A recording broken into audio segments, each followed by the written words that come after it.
turakwitabye karame nyagasani kuko uduhamagara kuri buri munsi kugira ngo tuze kugusingiza ku neza yawe. Ku izina ry'Imana Data na Mwana na Roho Mutagatifu, amen. Amahoro bana b'Imana, nimuhumure, Imana iradukunda iyo idutumyeho kugira ngo tuyisingize ahangaha kuri buri munsi. Kuri uyu wa kabiri w'icyumweru cya 34 mu byumweru bisanzwe, tariki 22 Ugushyingo 2022, ubwo duhimbaza Mutagatifu Cecilia wahowe Imana.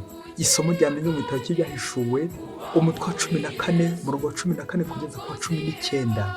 Njyewe Yohani ngo ndebe mbona igicu cyererana, wari ucyicayeho agasa n'umwana w'umuntu.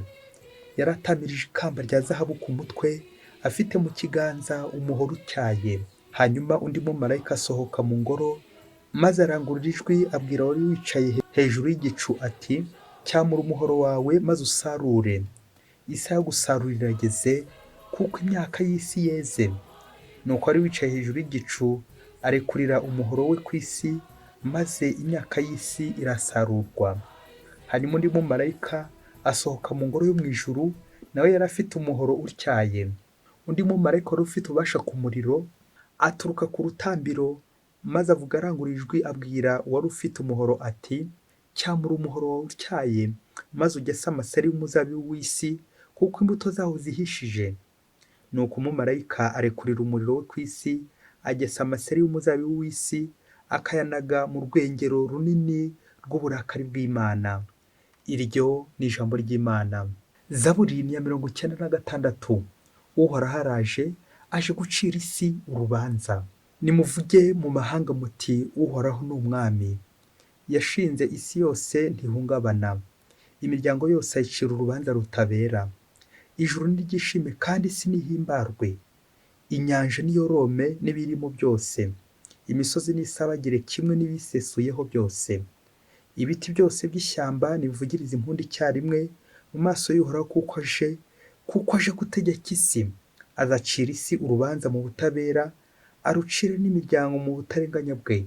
Uhoraho araje, aje gucira isi urubanza. Nyagasani Yesu nabane namwe. Amagambo mu Ivanjili ntagatifu ko yanditswe na Luka umutwe wa 21 umurongo wa 5 kugeza ku wa 11.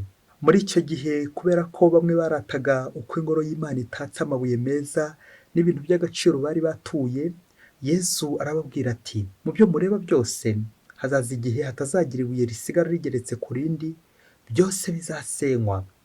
Baramubaza bati, mwigisha, ibyo bizaba ryari, kandi ikimenyetso cy'uko bigiye kuba kizaba ikihe? Nuko Yesu arabasubiza ati, muramenye ntihazagire ubayobya, kuko hazaduka benshi bitwaje izina ryanjye, bavuga ngo ni jyewe Kristo. Kandi ngo igihe kiregereje, ntimuzabakurikire. Nimwumva bavuga intambara n'imidugararo, ntimuzakuka umutima. Ibyo bigomba kuba, ariko ntibizaba ari byo herezo. Arongera ababwira ati, igihugu kizagarukira ikindi, ingoma ishyamirane n'indi. Hazaba imitingito y'isi ikomeye, ahandi hatera ibyorezo n'inzara. Hazaba ibintu biteye ubwoba n'ibimenyetso bikomeye biturutse ku ijuru. Iyo ni Ivanjili ntagatifu. Bakristo bavandimwe, Yezu Kristo akuzwe. Aha tugeze ni kuri buri munsi, ubone Kristo uze no kumwereka abandi. Uyu munsi turahimbaza Mutagatifu Cecilia, umurinzi w'abaririmbyi. Ubwo tumwibuka yaririmbaga nyine ibisingizo, ngo igihe yari yashyingiwe, nuko Cecilia akaba yaragize isezerano ryo kuziyegurira Imana. Ngo batubwira uburyo iwabo bamushyingiye Valeriani. Batubwira ukuntu muri iryo joro ry'ubukwe bwabo, uburyo nyine Cecilia yakomeje yibaza uburyo umuhigo yahigiye Imana utagikomeje. Nibyo koko umumarayika w'Imana yaramutabaye, birangira ahinduye uwo mwami Valeriani wari ugiye kumutesha ubusugi. Ubwo Cecilia ngo yamubwiraga ati, mfite amasezerano asezeranye n'Imana kandi nizwe n'umumarayika we. Ibyo birumvikana byahise bitera Valeriani ubwoba. Ubwo Cecilia nyine yakomeje kumubwira ati, wirinde kuntesha ubusugi bwanjye. Valeriani rero batubwira uburyo koko yasabye Cecilia ikimenyetso, ariko Cecilia ntawe yari kugikura wenyine, usibye nyine umumarayika wa Nyagasani ukomeje kumuha ikimenyetso. Nuko batubwira uburyo umumarayika wa Nyagasani yabiyeretse akabonekera nijoro, ukuntu yabasuye bazaniye amakamba abiri, rimwe ryambika Cecilia, irindi ryambika Valeriani. Valeriani rero ibyo byishimo byakomeje kumusaga, biza kurangira nyine nawe abatijwe. Amaze kubatizwa ntabwo yabyihereranye, ahubwo yarembuje murumuna we, maze nawe yemera kwigishwa arabatizwa. Wageze ntiyaje kurangira abatotezaga kiliziya muri icyo gihe wagize ngo babarebeye izuba. Baje rero kubica Valerian ndetse na murumuna we, hanyuma bica na Cecilia, apfa bamuciye umutwe. Ngewe rero imipfire yo ntwari Cecilia wanyuze Imana akarokorera Kristo abayoboke benshi kubera urugero rwo kwitanga gupfira Kristo. Cecilia mutagatifu udusabire. Bakristo bavandimwe, Yezu Kristo akuzwe. Amasomo y'uyu munsi ubwo tumaze kuzirikana ku buzima bwa mutagatifu Cecilia aratwerekeza ku iherezo, ibihe bya nyuma, icyo bita muri teologiya l'eschatologie, ibihe bya nyuma, l'étude de fin dernière, kwiga ibihe bya nyuma. Ubwo rero tujya kuzirikana ku ngingo, dore ko turi mu cyumweru cya nyuma cy'umwaka, umwaka se. Icyo cyumweru rero kikatwibutsa ko twebwe ubwacu dutambuka, duhita, ntabwo turamba hano ku isi, kuko hano ku isi nyine ari mu icumbi, iwacu ni mu ijuru. Tugera kuzirikana ku ngingo itwerekeza nyine kuri iyo bya nyuma igira iti ibintu byose bizashira, ibintu byose bigira iherezo. Ikintu cyose cyaremwe kigira intangiriro kikagira n'iherezo, kandi umuntu nawe ni ikiremwa. Byumvikane ko umuntu nawe nyine apfa, afite intangiriro kandi akagira n'iherezo. Byumvikane ko ataramba, afite iherezo. Ibintu n'abantu bizashira, ariko hasigara ubuntu bw'Imana, hasigare Yezu Kristo. Ngubwo rero ubuntu bw'Imana tujya kuzirikanaho, niba igihe nawe uzapfira uzasanga ubuntu bw'Imana, cyangwa niba igihe uzapfira, nanjye kuvuga uzasanga ibintu, nirinze kuvuga se kibi, wawe uduhora mu muriro nyine. Ariko ntibikabe tuzapfe kigabo, maze tuzapfe natwe dusange Nyagasani mu bwami bw'ijuru.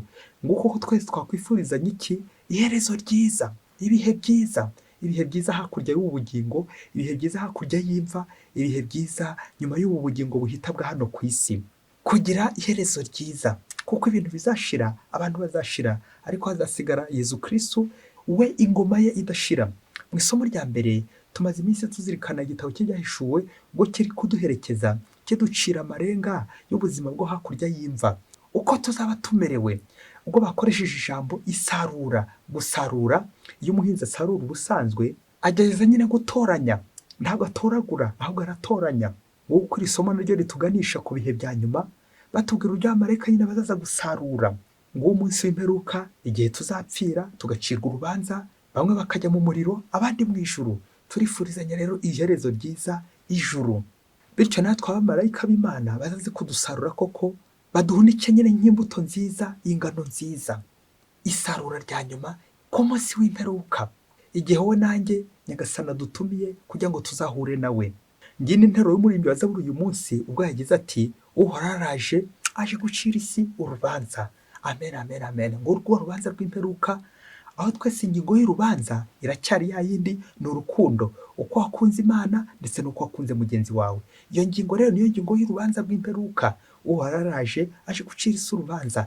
Naho mu ivanjiri y'uyu munsi, Yezu aratubwira ibihe bya nyuma uko bizaba bimeze, nyuma y'uko twebwe hano ku isi twidamarariye nk'abariya bigishwa be barataga ingoro y'Imana, ubwiza bw'ingoro y'i Yeruzalemu, ya ngoro yubatswe imyaka 46, yari itatswe ibintu byinshi by'agaciro gahambaye, bagakomeza baherera aho ngaho, ariko bakibagirwa ko ari ikiremwa, izasenywa, izashira.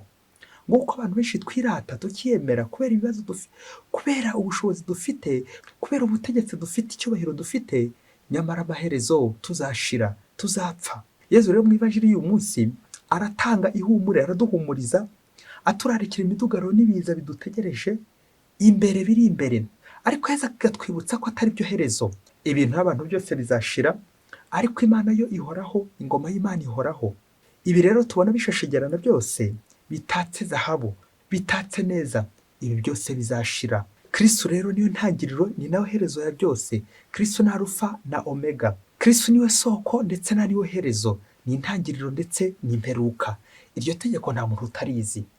Rero kuba nzi umuntu uramba, kuba nzi umuntu utagira iherezo, uwo niyo nagombye kwishingikirizaho, ubundi nkamurambaho, nkamunambaho, nkamugumaho kugeza ryari nanjye tubanye nawe. Uwo rero ninde? Ni Yezu Kristo, ya ngoma y'ingoma y'urukundo, ingoma idashira. Ngo Kristo turi guhimbaza. Rero bakristo bavandimwe, natwe tujye tumenya ko buri munsi ujye ukoma agatima hehe ku ijuru, uvuga uti wasanga uyu munsi ari wo wanyuma mu minsi nari maze hano ku isi. wasanga ibi ngibi ari ibya nyuma, wasanga iyi tariki ariyo ya nyuma, wasanga uyu munsi ari uwa nyuma, wasanga uyu mwaka ari wo wa nyuma. Niba kubwira ko uyu mwaka ari wo wa nyuma, uyu munsi ari wo wa nyuma, wabigenza ute? Gutegura neza ejo hazaza, gutegura neza kuzagira iherezo ryiza. Iherezo ryiza rero nta kindi usibye nyine kurangamira Imana, akaba ariyo ngirira inyota buri munsi, akamvuga igira iti nta gahora gahanze, kuko nyine ibintu byose bizagira gute? Bizashira. Hasigara iki? Hasigara urukundo, hasigara Imana, hasigara Yezu Kristo. Ingoma ya Kristo yo gusa itazashira, izindi zose zizashira. Abategetsi bose bazashira, abantu bafite ibyubahiro, ibikomangoma, babandi batoteza kiliziya, abo bose igihe kizagera bashire, abo bose igihe kizagera bapfe, kuko nyine urupfu umva ntawe urucuranwaho undi. Urupfu ntirugira imbabazi, nta mushuti rugira. Niyo mpamvu rero utakagombye kwirata ngo wowe uraradamaraye wicaye ku ntebe y'ifuteyi barimo baraguhereza, urica kandi ugakiza. Ayinya muyobozi, ni kangahe wibeshya ngo urica kandi urakiza, nyamara utazi ko urupfu ntirurarika. Umunsi umwe rwakugarika, nanjye rwagarika, twese rwatugarika, bikaza kurangira cya cyubahiro kigashirira hehe? Kigashirira ikuzimu. Sic transit gloria mundi. Mugenzi mutegetsi, ibuka ko ibya hano ku isi nyine bihita, amakuzo hano ku isi arahita. Memento mori, ibuka ko uzapfa, nanjye nibuke ko nzapfa, kuko nyine ntagahora gahanze. Ibintu byose bigira iherezo, abantu bakagira iherezo. Ubuntu bw'Imana nibwo butagira iherezo, Imana yonyine. Umunsi umwe hirya kure cyane muri Afurika, ngo umuyobozi wari ukomeye cyane, umutegetsi wari ukomeye cyane, wari ufite mu nshingano ze gufasha abakene, akarihira abana b'abakene ndetse n'imfubyi, akabarihira amashuri, ariko ku nkunga nawe yahabwaga n'abagira neza abakristo bavandimwe.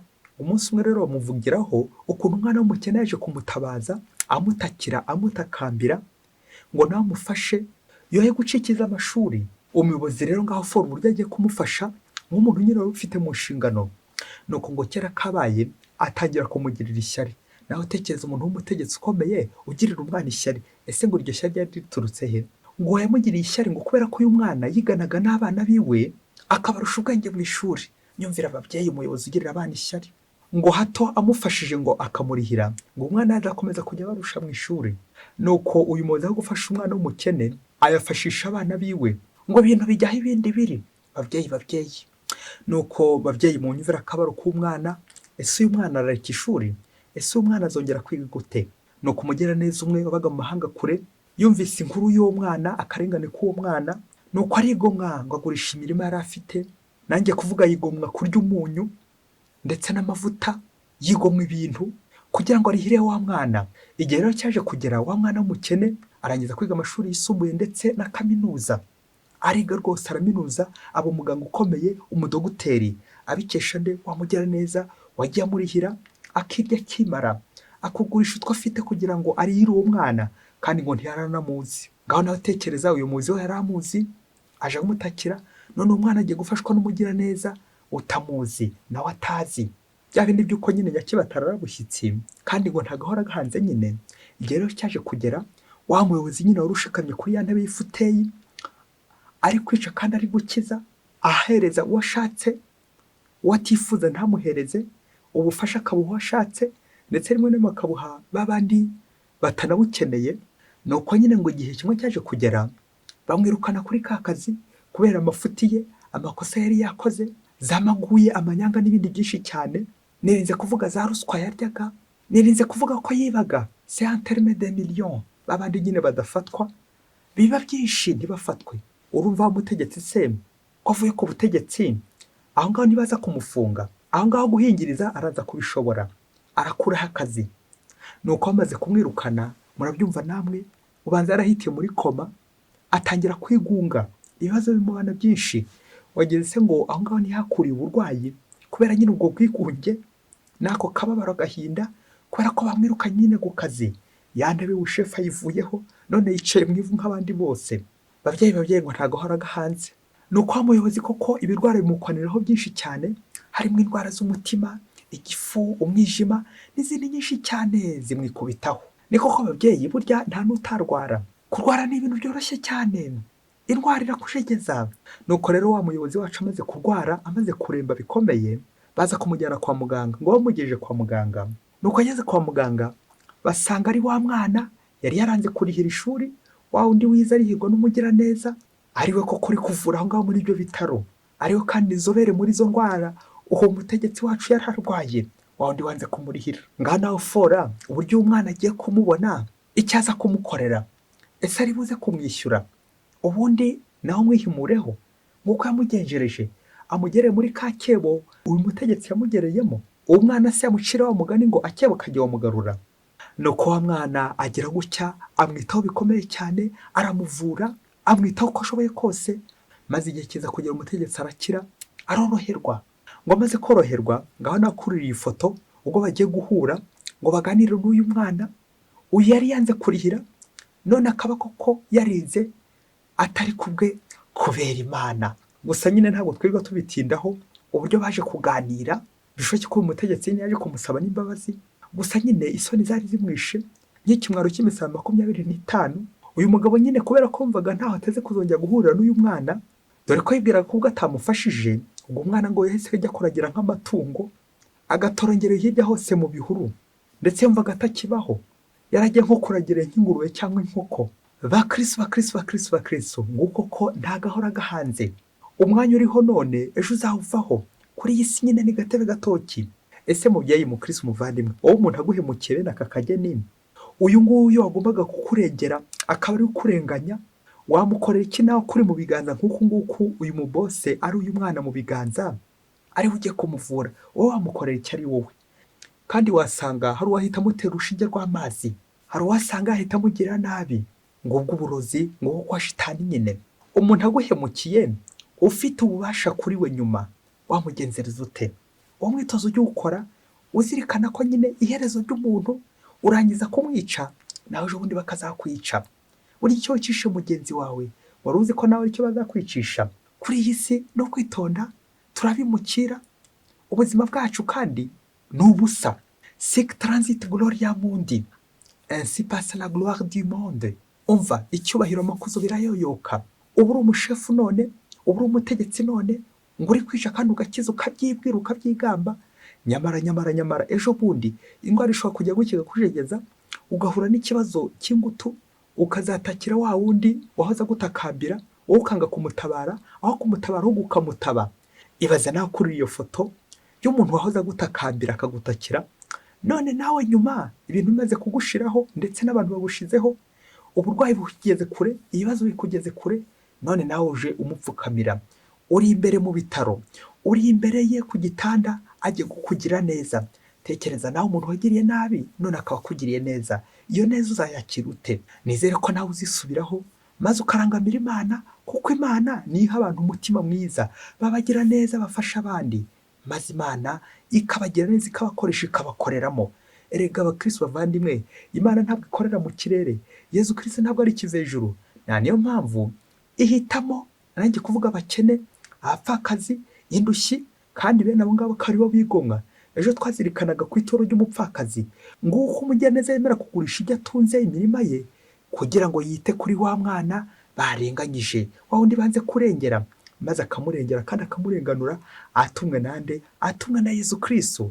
Uwo ngo nyine yamenye iherezo rye, kuko twese dufite iherezo nyine. Ni ngombwa rero kwiteganyiriza ejo hazaza, nkora ibikorwa by'urukundo, nita kuri abo ngabo bahemukiwe, nita kuri abo ngabo batawe, maze nkabarengera kandi nkabarenganura, bafasha mu buzima bwa buri munsi. Rero no guhanira kugira neza kuri iyi si, kuko nicyo cyayishobora, ni ukwirinda rero kwihorera, kuko abenshi twese n'ibyo byose turwanira, iyi nda kenshi dutanga imbere, aya makuzo, ibi byubahiro, inda nini n'ibindi byinshi cyane, amashyari n'ibindi byose bibi, ibyo byose bidutera kumarana, ibyo byose byoyoka ubusa nk'umwotsi, nk'ivumbi. Sic transit gloria mundi. Ibintu ni ubusa abakristo bavandimwe, ibintu ni ubusa. Kuri iyi si no kumenya ko ari gatebe gatoki, ejo uri kuri uyu mwanya, ejo uzawuvaho. Wa mwana warenganyije aba ari ujyaho, aba ari ukuyobora. Ese nakuyobora uri umusaza kandi wowe ugifite inkoni y'ububasha, utaramweretse n'irihumye, aho ngaho iyo nkoni nawe ntazayigukubita. Ngo kuko abakristo bavandimwe tugomba kwitonda, nawe ushobora kuyimukubita, ejo nawe ukaba urashaje ndetse no kuyigenderaho bitakigukundiye. Inabi igutanga imbere, ineza iraguherekeza. Rero bakristo bavandimwe, buri wese ajye yibwira ko ari ubusa. Ntukayiwishyira mu birere ngo wirate wikuze, ahubwo umenye ko uri ubusa, nanjye ndi ubusa, twese turi ubusa. Bityo abasiga nyuma ntukajya ubakandagira cyangwa ubatera ishoti, ahubwo ubiteho. Akajya bintu ry'umunyarwanda ugira uti bagara yose ko utazi rizakura. Abantu biteho, ari abakene, ari imfubyi, bose ubiteho, kuko ejo n'ejo bundi wasanga se rero bagiye kukugoboka. Bakristo bavandimwe, ngiye kubabwira akantu gakomeye cyane, akantu gaceho uturongo nka dutatu. Umva, uzi ko kwizigamanya byo, uzi ko proje yunguka bikomeye cyane, ni ukurihira umwana w'ishuri, ni ugufasha umwana w'ishuri ukamwitaho, kuko uriya mwana utazi ikizamuvamo, ntuzi aba azafasha, azasigara afasha benshi, azasigara agira neza, kabone ubwo wowe wakwitaba Imana, ariko bya bikorwa mukoreye bizasigara bivuga yite ku bandi, avura abandi, dogiteri n'ibindi byinshi cyane yakora. Kubera iki? Wamugiriye neza, ugurisha utwo utunze, wanga kurya umunyu, wanga kurya ibirimo amavuta, kugira ngo wite ku bandi. Nguko rero bakristo bavandimwe, kwita ku bandi ntibidusaba cyane cyane kuba nariyeguriye Imana, kuba nkomeye cyane mfite ibintu n'akantu, kuba ndi umukire, ahubwo ni umutima. Wa mutima w'umupfakazi ejo twazirikanye, umutima witanga, kwitangira abandi. Ntabwo bigombera ibintu bya mirenge, ntabwo bigombera umubare w'amafaranga ufite, ahubwo umutima mwiza. Nkamenya gufasha abandi, nkamenya kwitangira abandi, umutima urekura. Ngaho rero ubukungu twagombye kwizigamira, kuko amaherezo tuzashira, ariko ninashira nzashira kuko hari icyo nakoze hano kuri iyi si. Akamvugo y'abasukuti igira iti si igisi nziza kurusha uko wayisanze. Amen, amen, amen. Rero bakristo bavandimwe, yaba twamenyaga ko biri ku isi byose bizashira, abantu bazashira, ubutunzi buzashira, ibintu byose bizashira, byose twiratana nka ya ngoro Yeruzalemu twumvise muri Ivanjiri uko bakomezaga birata ibyiza bitatse, nyamara Yesu Kristo akabwira ati bizashira ibyo byose mureba. Nuko rero nanjye uyu munsi nze gutangarira ibyemezo njya mfata bikakaye, ngo umutegetsi wese ngishyira mu mwanya ngo ndica, ngo ndimo bavuga ari kijyana ryajya he ryo kajya. Ukaba wicaye ku ntebe ica imanza, kwa kunegura mu nteko abanekuranye, ukaba wicaye mu nteko, nanjye kuvuga inteko y'igihugu ufata ibyemezo, uri umudepite, ngo intumwa ya rubanda. Ariko biba binatangaje bakristo bavandimwe, kumva ngo ufite titre ngo intumwa ya rubanda, kandi ari ukandamiza ba rubanda, ari urya ruswa muri ba rubanda, ari wowe ukamura kandi ugakamuza ba rubanda bose, ari wowe urenganyije abana b'abakene, ukabagirira ishyari ngo hato batazarusha abana bawe. Mbega ishyari riraha ababyeyi. Nuko rero uko ukomeza ugenda ukataza, amaherezo Imana irakwibuka. Imana ntiyibagirwa umukene, Imana ntiyibagirwa umunyabyaha, Imana ntiyibagirwa indushyi urengana. Nibwo uzasanga nyine nawe umuntu ugiye kugufasha nta nubwo umuzi, ni umugiraneza nyine aje mu ishusho y'Imana. Ngabo rero abagiraneza badufasha batumwe n'Imana. Mukristo umuvandimwe ufasha abana, mukristo umuvandimwe ufasha abanyantege nke, wicika intege, kuko umurimo ni wahawe n'Imana, watumwe n'Imana. Imana yagutumye kuri abo ngabo, abuzi ndetse n'abo utazi. Ujye wishimira ko abo ngabo bose ubagirira neza, ujye wishimira neza ugira, kuko nyine uri gusiza ikibanza cyo mu ijuru, kuko nyine uri gusiza aho uzatura, uri kubaka inzu yawe mu ijuru. Igihe ugera neza hano ku isi, igihe witanga, uzirikana ko nyine ibya hano ku isi bitazaramba, uri kwiteganyiriza nyine ikintu gikomeye cy'agaciro kizaramba, ubwami bw'ijuru, ingororano y'ijuru. Rya tegeko ntirirahinduka njye gusorezaho, rya tegeko rigera riti ube hano ku isi nk'aho uzava mu ejo, bityo ukorere ingoma y'ijuru nk'aho uzayibamo iteka ryose. Amen, amen, amen. Mwese bifurije ijuru, bifurije n'amahoro y'Imana. Mwese Imana ibaho umugisha. Imana Data na Mwana na Roho Mutagatifu. Amen. Padiri Masumbuko na Isilasi wa Diyosezi ya Cyangugu.